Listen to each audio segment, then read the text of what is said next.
Hello guys, today I'm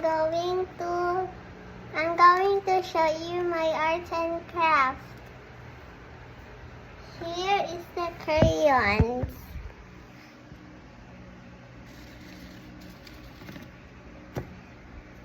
If you want to tell me what is your favorite color, tell me in the comment. Here's the sharpener. Here is the marker.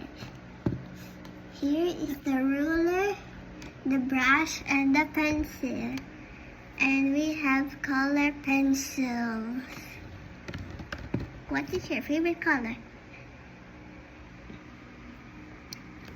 Here is some watercolors, some paper clips, some more paper clips,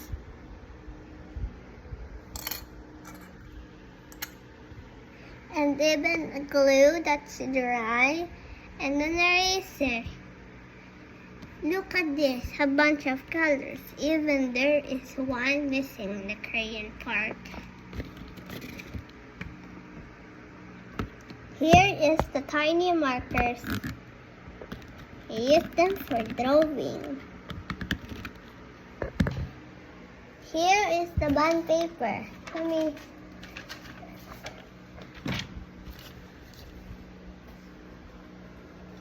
Here is the bond paper. See, it's all black because it's a paper. Thank you guys. Thanks for watching.